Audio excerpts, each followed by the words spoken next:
Rádio Rio de Janeiro, a emissora da Fraternidade, passa a apresentar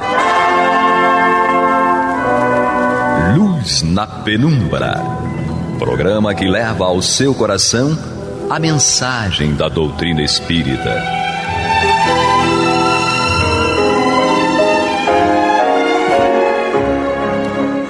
E com vocês, André Afonso Monteiro, para o estudo do livro A Gênese, da obra codificada por Allan Kardec. Olá, amigo ouvinte, internauta da Rádio Rio de Janeiro, a emissora da Fraternidade, a rádio que toda a família pode ouvir, programa Luz na Penumbra, comigo, André Monteiro, e hoje aqui conosco, mais uma vez, Alexandre Almeida. Seja bem-vindo, Alexandre. Bom, André, muito obrigado, votos com muita paz a todos. E ali na técnica é o nosso Pablito. Amigos ouvintes, internautas, continuando o nosso estudo aqui do capítulo 15 da obra Gênese, Os Milagres do Evangelho, nós estudamos no último programa o item 17, 16 e 17, a cura dos 10 leprosos, e agora nós vamos retomar o nosso estudo no item 18, a mão seca. Diz Kardec: de outra vez, Jesus entrou em uma sinagoga onde encontrou um homem que tinha uma das mãos seca. E eles o observavam para ver se Jesus o curaria em um dia de sábado, a fim de terem um motivo para acusá-lo. Então disse ele ao homem que tinha a mão seca: levanta-te e coloca-te ali no meio. Depois, aos que observavam: é permitido fazer o bem ou o mal, salvar a vida ou tirá-la no sábado? Eles permaneceram em silêncio. Ele, porém, encarando-os com indignação, de tanto que o afligia a dureza dos seus corações, disse ao homem: estende a tua mão. Ele a estendeu e ela se tornou sã. Os fariseus, retirando-se logo, entraram em conselho contra ele, com os herodianos, sobre o meio de o perderem. Mas Jesus se retirou com os seus discípulos para os lados do mar, seguido por uma grande multidão de povo da Galiléia e da Judéia, de Jerusalém, da Idumeia e além do Jordão, e os das cercanias de Tiro e de Sidom. Tendo ouvido falar das coisas que ele fazia, vieram em grande número para encontrá-lo. Está no Evangelho de Marcos, capítulo 3, versículos 1 a 8. E aqui mais uma vez, né, Alexandre,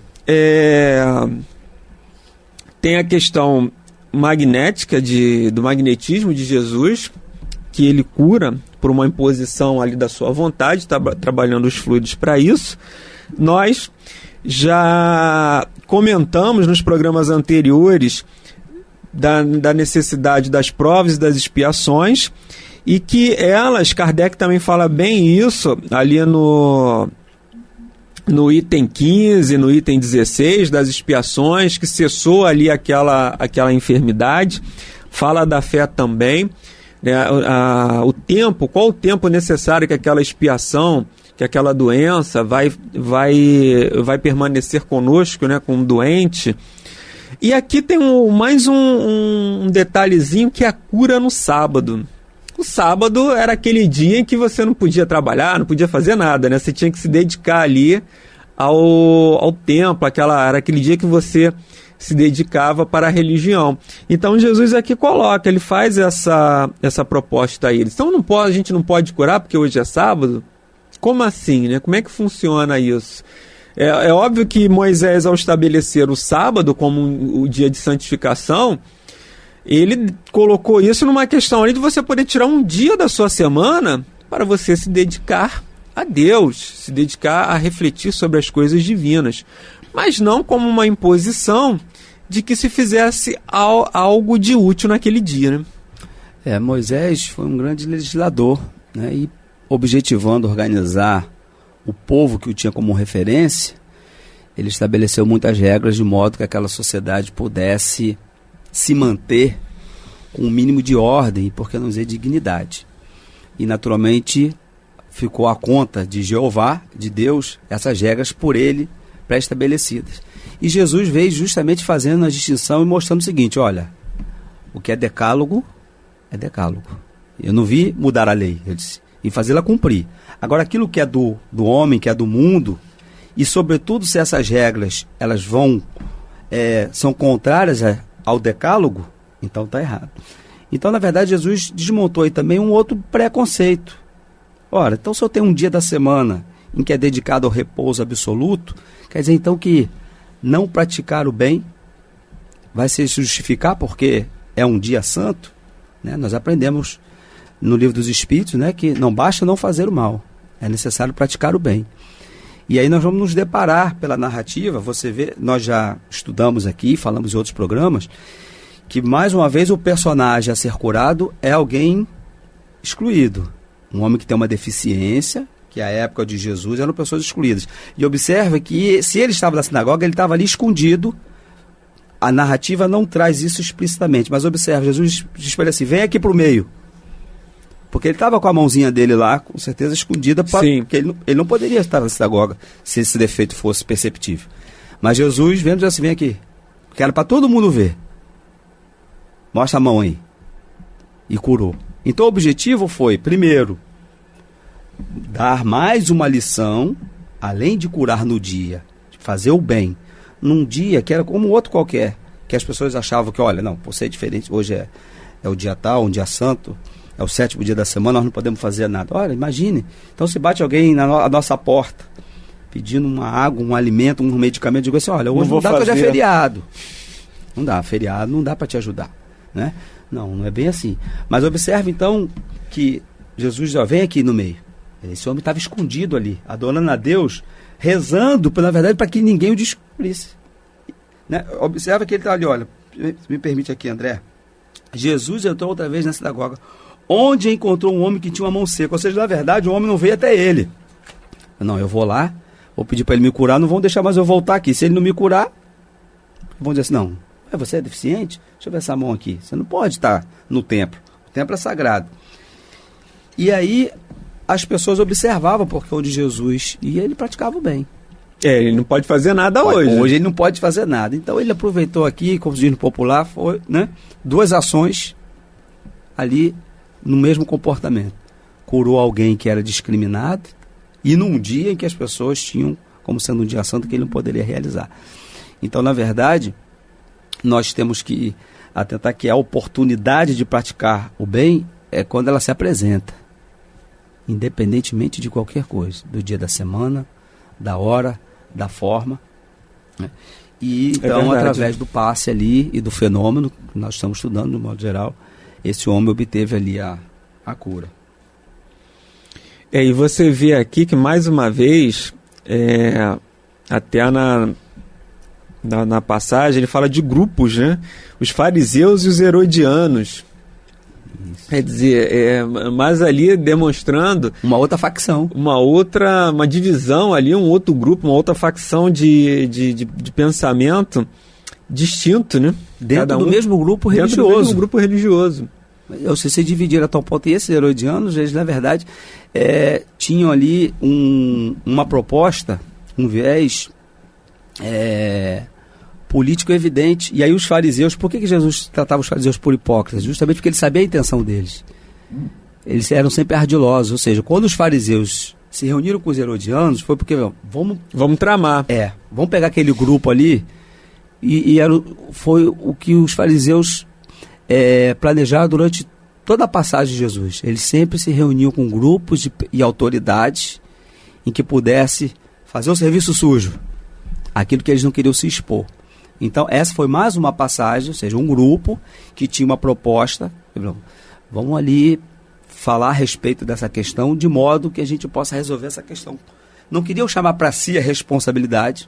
Por quê? Porque eles pregavam, ou tinham uma imagem quase que de homens santos. Sim. Né? E aí esse grupo, que era um grupo, uma facção, vamos colocar o termo correto, mais radical, poderia ser um instrumento para conseguir o que eles queriam. É verdade. Amigos ouvintes, internautas, estamos fazendo o estudo da obra Gênese, capítulo 15, Os Milagres do Evangelho, aqui no programa Luz na Penumbra. Comigo, André Monteiro, e também conosco aqui o nosso querido Alexandre Almeida e o Pablito, ali na técnica. Mas é interessante essa questão, né, Alexandre? Porque nós temos aqui, em O Evangelho segundo o Espiritismo, Kardec ele coloca isso para nós na introdução, ele faz uma característica desses grupos, dessas subdivisões que existiam lá naquele momento, né?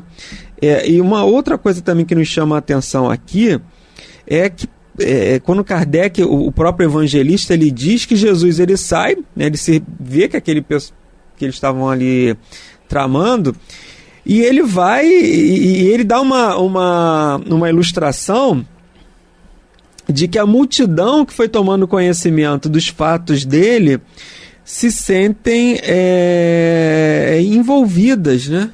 Se sentem atraídas, não só pela fala, pela fala de Jesus, pelos ensinamentos, mas principalmente ali pelos atos. Eles iam vendo aquelas coisas acontecendo e ele arrastava multidões, né? Exato.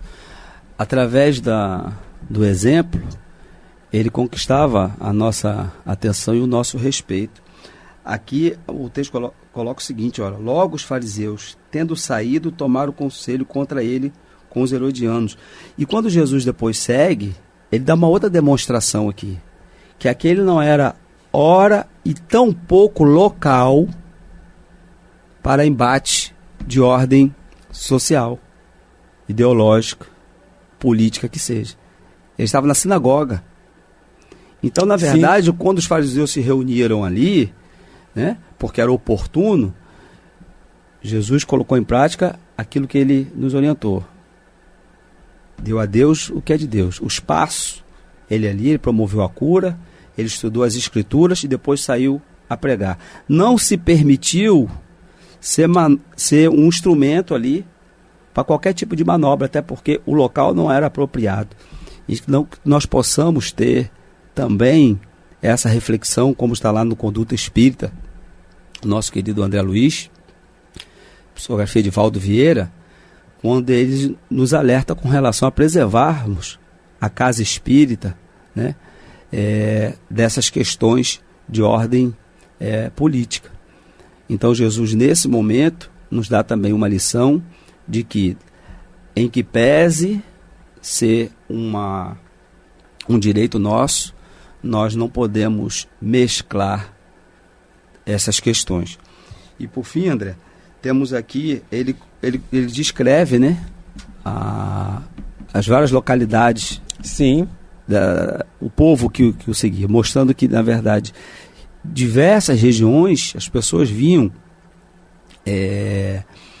de regiões distintas em busca não só do fenômeno, porque sabia que Jesus curava, mas também dos ensinamentos, da orientação que ele dava, também acerca dessas questões que afligia também o povo de sua época. Muito bem. Aqui agora nós vamos entrar no item 19, Alexandre, a mulher curvada.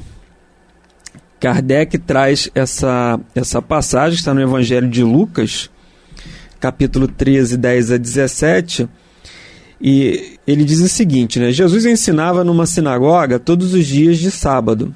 Um dia viu ali uma mulher possuída de um espírito que a mantinha doente há 18 anos. E ela estava tão curvada que não podia olhar para cima. Vendo-a, Jesus a chamou e disse: mulher, estás livre da tua enfermidade. Ao mesmo tempo lhe impôs as mãos, e ela imediatamente se endireitou, e disso rendeu graças a Deus. Mas o chefe da sinagoga, indignado por Jesus haver feito uma cura no sábado, disse ao povo: existem 6 dias destinados para trabalhar. Vinde nesses dias para serdes curados, e não nos dias de sábado. O Senhor, tomando a palavra, lhe disse: hipócritas, qual de vós não solta o seu boi ou o seu jumento da carga no sábado e não o leva para beber? Porque ele então não deveria libertar um dia de sábado dos laços que aprendiam a esta filha de Abraão, que Satanás havia mantido assim durante presa durante 18 anos, né? Por que não se deveria libertar em um dia de sábado dos laços que aprendiam esta filha de Abraão, que Satanás havia mantido assim durante 18 anos? Com essas palavras, todos os seus adversários ficaram confusos e todo o povo ficou encantado ao vê-lo praticar tantas ações gloriosas. E aí Kardec comenta, né? Este fato prova que naquela época a maior parte das enfermidades era atribuída ao demônio e que se confundia, como atualmente, os doentes com os possessos, mas em sentido inverso. Isto é, hoje, os que não acreditam nos maus espíritos confundem as obsessões com as doenças patológicas. Então aqui, mais uma vez, tem essa discussão de sábado ou não, se Jesus... E é engraçado que Jesus ele propõe a reflexão. Olha só que coisa interessante. Jesus e a doutrina espírita ela nos leva a refletir. Não são doutrinas, o cristianismo e o espiritismo, eles não são doutrinas impositivas. Expositivas. Sim, eles te fazem a reflexão. E Jesus fala assim, não, eu vou curar, pronto e acabou. Sou eu que mando aqui, eu mando em mim, né? O corpo é meu, a ação é minha. Verdade. O corpo é dele também. Não, ele fala assim, mas por que eu não posso fazer isso? Jesus ele sempre te levava à reflexão. Você vê que interessante. Ele diz, mas você não solta os teus bois no dia de sábado? Você não dá água para ele, não dá comida? Enfim, por que eu não posso fazer? Por que a gente não pode curar? E aí vê que todo mundo fica confuso, né? Olha o que ele está dizendo, nunca tinha parado para pensar nisso. Então essas reflexões nos levam à reflexão. Então esse é o primeiro detalhe, né? Que a proposta de Jesus era reflita. Vamos refletir, né? Quando ele falava por parábolas, quando ele falava diretamente, ou quando ele exemplificava, a proposta é de reflexão, vamos refletir sobre essas coisas. E um outro detalhe aqui também, Alexandre, que eu gostaria que você comentasse também sobre esse tema, é que Kardec fala bem timidamente, né? Que ela não tinha um problema físico. Nem ela e nem o rapaz da mão seca, a pessoa da mão seca. Eles tinham ali uma influência de um espírito endemoniado, né? Ele usa esse termo, mas na verdade... ele fala que ela ficou 18 anos sob a ação de um espírito. E aí ele, com a imposição ali das mãos, cura. E muitas pessoas são catalogadas como loucas, como doentes. O espírito Bezerra de Menezes, nosso querido Bezerra de Menezes também fala sobre isso, né, no livro, em uma das obras dele, que muitos casos de loucura, nada mais... na maioria dos seus casos, são obsessões. Exatamente. E nós vemos aqui que durante 18 anos essa mulher estava sob a influência de um obsessor. E justamente nesse encontro com Jesus ela teve a oportunidade de se ver livre dessa influência. É claro que aqui na passagem nós vemos uma situação muito prática por conta de ser Jesus um espírito puro, o Senhor dos Espíritos. Então para Jesus bastava a imposição de mãos ou dizer assim, sim, sai dele, afaste dele, né? Nós não podemos nunca na casa espírita ter essa postura, porque seria uma pretensão muito grande. Na verdade, na casa espírita a proposta terapêutica é outra, porque o próprio trabalhador da casa, sendo também uma criatura imperfeita, vai se colocar numa condição, pelo menos esta é a proposta, humilde, de ser um instrumento para auxiliar todo aquele processo, né? Imagine se eu chego numa reunião de desobsessão e ouso chegar para uma entidade e dizer assim, afasta-te, sai. No mínimo vai dizer assim, você, Alexandre, não acredito, tá falando isso para mim, né? E aí sai de baixo, que depois ele não pode... Agora, por ser um espírito imperfeito, e estudar, ouvir a Rádio de Janeiro, ouvir as palestras, eu vou compreender o seguinte, eu posso, com a autoridade de Jesus, colocar em prática os seus ensinamentos, mas na minha proporção. Meu irmão, vamos refletir, Por que isso? Porque aí a humildade que eu preciso, como ser perfeito, trabalhar, olha só como é que Deus é maravilhoso. Me esforçando, como diz nosso irmão André, né, para me tornar melhor como espírito, eu tentando ser humilde, eu estou trabalhando e contribuindo para que crie uma situação favorável para resolver aquela situação. Eu vou criar uma psicosfera em que o outro vai se permitir ouvir a chamada sintonia. Porque eu não tenho essa autoridade para dizer assim, sai, afasta-te. Mas Jesus tinha, com certeza, essa autoridade que estava impregnado em sua voz, nas suas atitudes. Ou, de repente, eu fico imaginando, André, que às vezes só impor as mãos, né? E ali com o pensamento era o suficiente para aquele espírito se ver fragilizado e ao mesmo tempo socorrido, porque aqui ambos são socorridos, né? O obsessor também nesse momento vai ter oportunidade de ser encaminhado para ser esclarecido, enfim, ser tratado.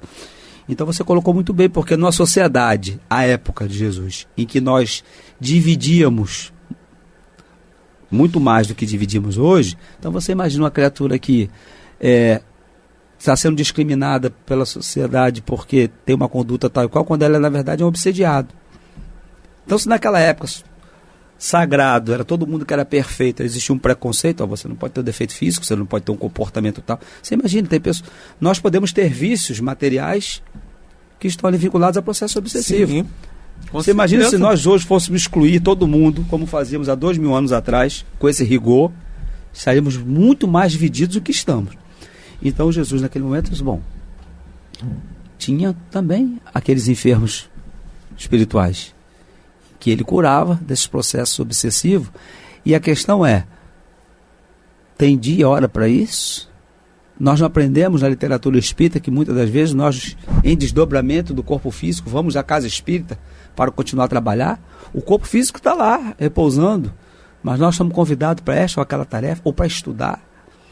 Sabe lá se de repente essa noite nós tivemos a vigilância e, quem sabe, um amparo para conversarmos sobre essa conversa que nós temos aqui, para sermos inspirados, para lermos aquilo que não temos a oportunidade de ler às vezes no dia a dia, por conta dos compromissos materiais. Então, a mensagem que Jesus traz, ou que Kardec nos traz com essas passagens, é de que para o bem não há dia nem hora. Ou seja, a oportunidade de trabalhar, lógico, aqui no sentido de a oportunidade se apresentou em condições de você colocar em prática o trabalho no bem, não temos que estar presos a convenções humanas. É verdade. Nunca está preso às fórmulas, essas fórmulas que na verdade contrariam aí a essência do cristianismo e do espiritismo.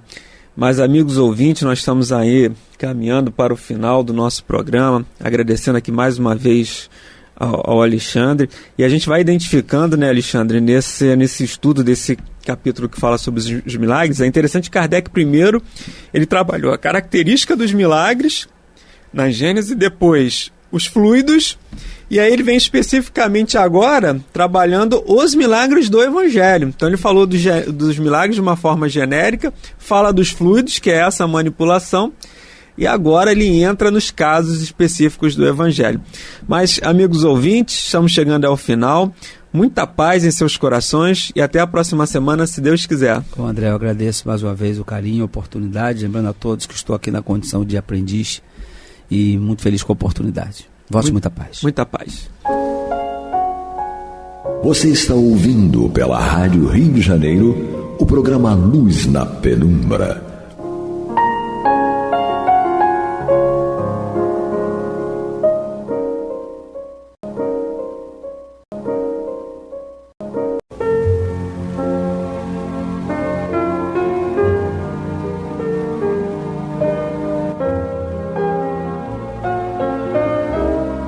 A Rádio Rio de Janeiro está levando ao seu lar e ao seu coração a mensagem consoladora da doutrina espírita, através do programa Luz na Penumbra.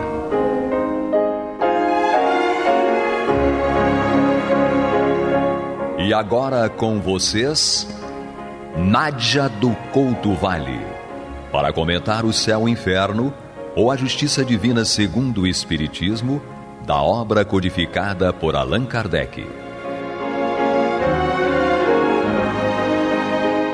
Amados e amadas amigos, internautas, ouvintes, que a paz de Jesus permaneça conosco hoje e sempre. Continuamos o estudo desta obra, O Céu e o Inferno, ou a Justiça Divina segundo o Espiritismo. Estamos, como sabemos, porque estudamos juntos, no capítulo 2º da segunda parte, uma parte na qual o nosso querido codificador Allan Kardec nos apresenta a parte prática desta obra. A primeira parte é a parte teórica, uma obra que traz a teologia espírita, e nesta segunda parte, neste segundo capítulo, nós estudamos os espíritos felizes, catalogados assim por Kardec, porque cada capítulo desta segunda parte traz um cortejo, digamos assim, de espíritos no mesmo nível evolutivo, assim classificados por Kardec. A primeira desta ala de espíritos é dos espíritos felizes, já estudamos alguns deles e continuamos o estudo do espírito Antoine Cousteau. Era um calceteiro, um operário muito simples, pobre, que foi sepultado no cemitério de Montmartre, em vala comum, no dia 12 de setembro de 1863, era membro da Sociedade Espírita de Paris. Kardec não estava em Paris na época do sepultamento, razão pela qual quem acompanhou e fez as alocuções alusivas à desencarnação do companheiro foram o vice-presidente da Sociedade Espírita de Paris, o Sr. Dambel, e o secretário, o Sr. Canu. Nós já estudamos a palavra, a alocução de cada um deles, e, naturalmente, nós temos essa convicção da coerência e da consolação e da firmeza nos propósitos de quem estuda e deseja mesmo seguir, estudar e seguir a doutrina espírita. Portanto, foi dito por esses dois senhores que Antoine Cousteau teve uma fé robusta que foi fortalecida com o conhecimento do espiritismo, e ele praticava muita caridade, apesar de não ter recursos, porque era um homem pobre e tinha nascido também de família pobre. Mas essa delicadeza desse espírito e a prática da caridade, porque a nossa doutrina se pauta pela prática da caridade, sem a qual não há salvação, segundo o nosso codificador e os espíritos superiores da humanidade, nós vemos então que foram ressaltadas as virtudes do nosso Antoine Cousteau: coragem, resignação, caridade, enfim, virtudes superiores de que ele já era portador. E então, nesse momento, nós vimos e estudamos até com emoção o fato de ele ser levado lá ao túmulo com essas palavras encorajadoras e amorosas dos companheiros da Sociedade Espírita de Paris.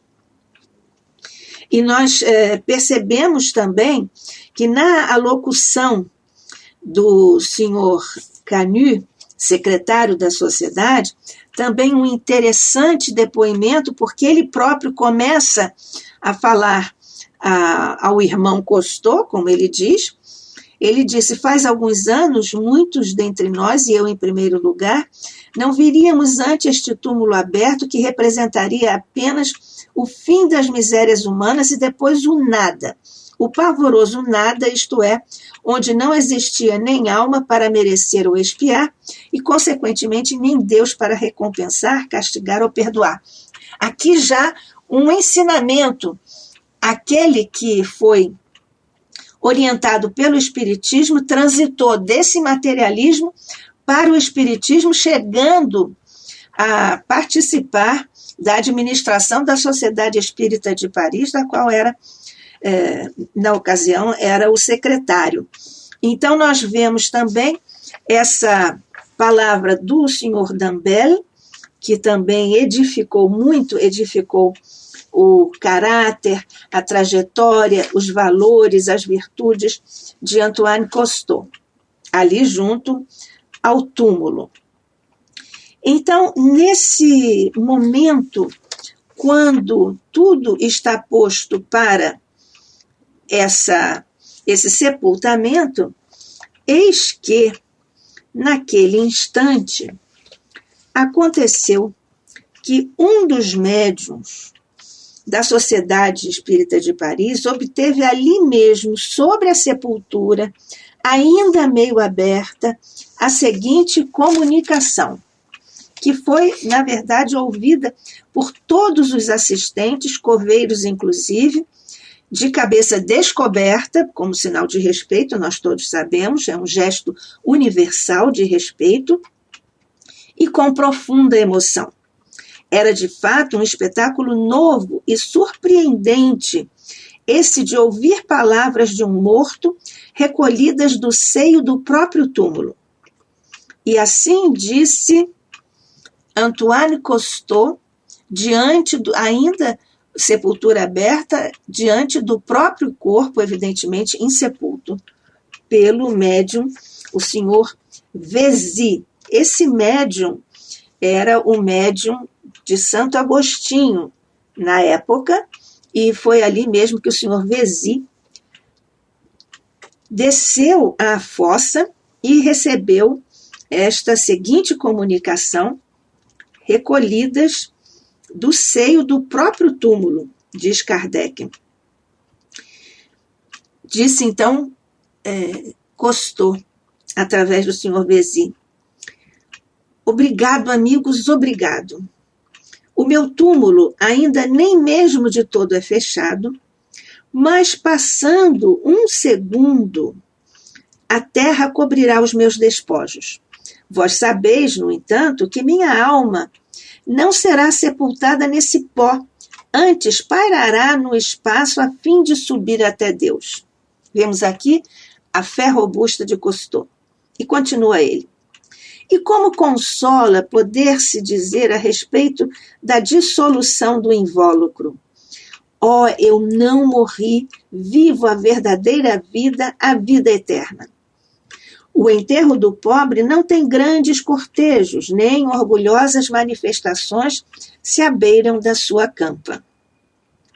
Nós lembramos que ele foi sepultado em vala comum.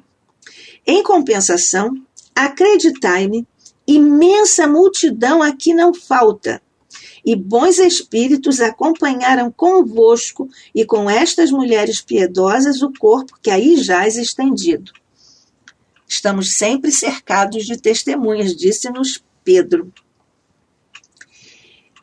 Então, ele continua: ao menos todos vós tendes fé e amais o bom Deus. Certamente não morremos só porque o nosso corpo se esfacela, esposa amada. Demais, eu estarei sempre ao teu lado para te consolar, para te ajudar a suportar as provações. Aqui nós vemos sempre um delicado movimento de preocupação que é natural da parte de quem se despede da vida física e deixa os afetos da sua alma, do seu coração, particularmente aqui, são as esposas, os filhos, os parentes que ali estão e os amigos também. Então, Costot se dirige à esposa.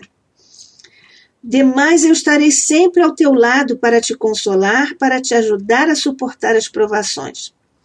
Rude ser-te-á a vida, mas repleto o coração com as ideias da eternidade e do amor de Deus.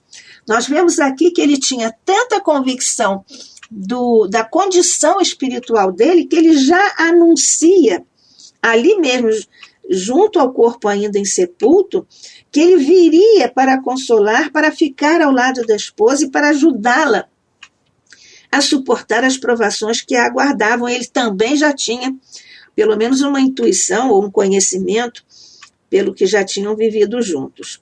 Então, ele diz sobre isso: como são efêmeros os teus sofrimentos, diz ele à esposa. Então, ele se dirige aos parentes. Parentes que rodeais a minha amantíssima companheira, amai-a, respeitai-a, sede para ela como irmãos. Não vos esqueçais nunca da assistência que mutuamente vos deveis na terra, se é que pretendeis penetrar a morada do Senhor. Aqui é a lição da caridade. Nós nos devemos reciprocamente assistência, temos que nos ajudar uns aos outros, praticando a caridade reciprocamente, se é, diz ele, que nós temos a intenção de penetrar a morada do Senhor. Então, depois ele se dirige aos espíritas presentes. Quanto a vós, espíritas, irmãos, amigos, obrigado por terdes vindo a esta morada de pó e lama, a dizer-me adeus. Mas sabeis, e sabeis muito bem, vós, que minha alma imortal vive e que algumas vezes vos irá pedir preces, que jamais lhe recusareis para auxiliá-la na vida magnífica que lhe descortinastes na vida terrena. Aqui nós vemos a presença de Cousteau na sociedade e como ele vive agora a reminiscência dessas etapas lá vividas. Sabeis muito bem, vós que minha alma imortal vive e que algumas vezes vos irá pedir preces, que jamais lhe recusareis, porque ele vivia, observava, tinha conhecimento de que os espíritos vinham sempre pedir preces, e ele também viria. E sabia também que ninguém ia recusar nenhuma prece a ele, porque isso era próprio da Sociedade Espírita de Paris e tem que ser próprio de todos nós espíritas, individualmente e em grupo, estejamos em qualquer situação e em qualquer instituição. Então, ele diz, para auxiliá-la, auxiliar a alma dele, o espírito dele, na vida magnífica que lhe descortinastes na vida terrena. Porque aí ele está vendo que está chegando ao futuro, a sua vida futura no plano espiritual, e ele diz que foram eles lá na Sociedade Espírita de Paris, ou eles espíritas, a quem ele também se dirige, que ensinaram, que abriram as portas do conhecimento da doutrina espírita para ele. E ele continua: a vós todos que aqui estáis, adeus. Nós nos podemos rever noutro lugar que não sobre este túmulo. As almas me chamam a conferenciar. Ele então já está dizendo que espíritos amigos foram buscá-lo para recepcioná-lo no plano espiritual, para acolhê-lo e recolhê-lo ali no momento do sepultamento do corpo físico. E ele se despede: adeus, orai pelos que sofrem, até outra vista. Aqui a grandeza desse espírito, por isso que ele é classificado por Kardec como um espírito feliz, porque ele diz: orai pelos que sofrem. E essa é uma abnegação, um desinteresse próprio, um esquecimento de si mesmo. Antes, é claro, ele disse que já iria voltar para pedir preces lá na sociedade. Mas aqui ele pede orações por todas as pessoas que sofrem. E até outra vista, diz ele, assina Cousteau. Essa dedicação, essa preocupação com os espíritos que sofrem, até hoje, é uma marca muito forte no movimento espírita na França. Eles sempre fazem evocações, fazem eventos de preces pelos esprits souffrants, como eles dizem, os espíritos sofredores. E aqui nós já vemos antecipadamente como o nosso Cousteau pede essas preces para outros, não para ele. Então, Kardec tem aqui a transcrição dessa espetacular fenomenologia mediúnica que aconteceu ali com o Sr. Vézy, transmitindo o recado, a locução, a palavra, o sentimento, a gratidão de Cousteau a todos e a orientação aos parentes e à própria esposa. Kardec, então, aqui em O Céu e o Inferno, a Justiça Divina, segundo o Espiritismo, nos diz, neste momento em que estamos estudando juntos pela Rádio Rio de Janeiro, a emissora da Fraternidade no programa Luz na Penumbra, eu, Nádia do Couto Vale, estudando com você, amigo, amiga, ouvinte, internauta, esta parte dos Espíritos Felizes, hoje buscando conhecer ainda mais o espírito Antoine Cousteau. Kardec, então, vai nos relatando que 3 dias depois do sepultamento, o Cousteau foi evocado num grupo familiar e assim se exprimiu por intermédio de outro médium. Então, nós temos aqui uma outra comunicação do espírito Cousteau. E ele diz: a morte é a vida. Não faço mais que repetir o que já disseram, mas para vós não há outra expressão senão esta, a despeito do que afirmam os materialistas, os que preferem ficar cegos. Nós vemos que, lamentavelmente, esta é ainda a posição de alguns dos nossos irmãos.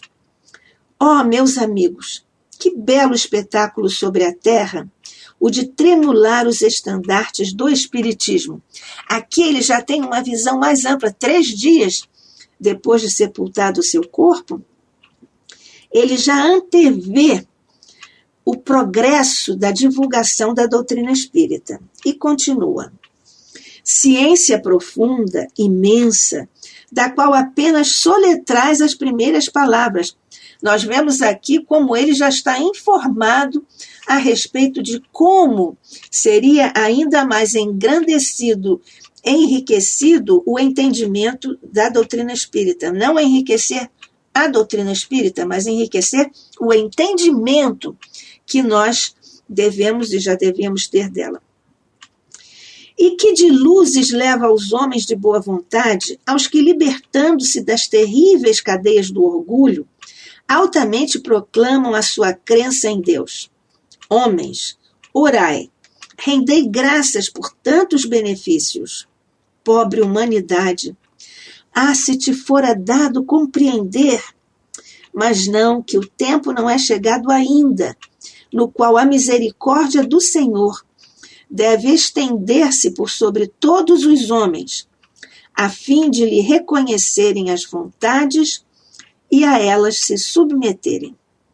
Aqui, naturalmente, é a criatura diante do Criador e nós devemos nos submeter usando a nossa vontade com V minúsculo perante a vontade com V maiúsculo de Deus, nosso Pai. E ele continua. Por teus raios luminosos, ciência bendita, é que eles lá chegarão e compreenderão. Nós lembramos que o Espiritismo é uma filosofia espiritualista de comprovação científica e consequências, efeitos morais ou religiosos. Então, é através desse conhecimento global que nós todos vamos, como humanidade terrena, chegar a essa compreensão que abre horizontes cada vez mais amplos para todos nós. Ao teu calor benéfico aquecerão os corações, tonificando-os no fogo divino, portador de consolações como de fé. Aos teus raios vivificantes, o mestre e o operário virão a confundir-se e identificar-se, compenetrados dessa caridade fraterna preconizada pelo divino Messias. Exatamente o que ele já tinha vivido lá na Sociedade Espírita de Paris, inclusive quando estava encarnado. Ó meus irmãos, pensai na felicidade imensa que possuís como primeiros iniciados na obra da regeneração. Honra vos seja feita. Prossegui, e um dia, como eu, vendo a pátria dos espíritos, exclamareis: a morte é a vida, ou antes um sonho, espécie de pesadelo que dura o espaço de 1 minuto, e do qual despertamos para nos vermos rodeados de amigos que nos felicitam, ditosos por nos abraçarem. Tão grande foi a minha aventura que eu não podia compreender que Deus me destinasse tantas graças relativamente ao pouco que fiz. Aqui mais uma qualidade de Cousteau: a humildade e a aceitação dos desígnios divinos. Ele diz: parecia-me sonhar, e como outrora me acontecia sonhar que estava morto, fui por instantes obrigado ao temor de voltar ao desgraçado corpo. Muito não tardou, porém, que me desse contas da realidade e rendesse graças a Deus. Aqui a gratidão, que é marca dos espíritos evoluídos. Eu bendizia um mestre que tão bem soube incutir-me os deveres de homem que crê na vida futura. Refere-se a Kardec. Sim, eu o bendizia, agradecia-lhe, porquanto o livro dos Espíritos despertara-me na alma os elos de amor ao meu Criador. Nós vemos aqui também a gratidão e a submissão à vontade de Deus. E aqui ele diz: obrigado, bons amigos, que me atraístes para junto de vós. Participai aos nossos irmãos, que estou muitas vezes com o nosso amigo Sanson, aquele que foi o primeiro a ser apresentado por Kardec a todos nós no início deste capítulo 2º, da segunda parte desta obra. O Sanson era aquele membro da Sociedade Espírita de Paris que, em carta, pediu a Kardec para fazer uma autópsia espiritual junto ao túmulo, e Kardec fez. Nós já estudamos Sanson. Até a outra vista, diz Cousteau, e coragem, porque o triunfo vos espera, portanto, a perseverança. Felizes os que houverem tomado parte no combate. Nós lembramos aqui o combate, o bom combate de que nos fala o excepcional, o grande apóstolo dos gentios, Paulo de Tarso. Daí por diante, o senhor Cousteau relata a Kardec, porque este é o final da sua comunicação. E então Kardec termina dizendo: daí por diante, o senhor Cousteau manifestou-se constantemente na sociedade e em outras reuniões, dando sempre provas dessa elevação de pensamentos que caracteriza os espíritos adiantados. Cumpre-nos, portanto, diante desses exemplos luminosos, unirmos-nos e munirmos-nos de toda a força, porque os espíritos nos ajudam potencializando a nossa força para também chegarmos à condição de espíritos adiantados. Que a paz de Jesus permaneça conosco hoje e sempre. Que assim seja.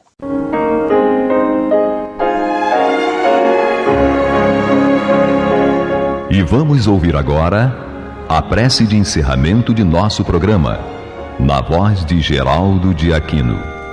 Jesus, dá-nos coragem para a luta, piedade para os insultos e misericórdia para as injustiças e ingratidões.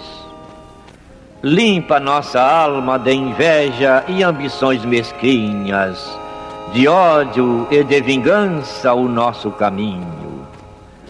E que dentro em pouco, ao recolher-nos de novo ao calor do nosso leito, para que o sono nos dê a paz e o esquecimento das tristezas humanas, possamos sentir, Senhor, no mais íntimo de nosso ser, a doçura indefinível do Teu amor e a grandeza incomparável da Tua divina presença. Que assim seja.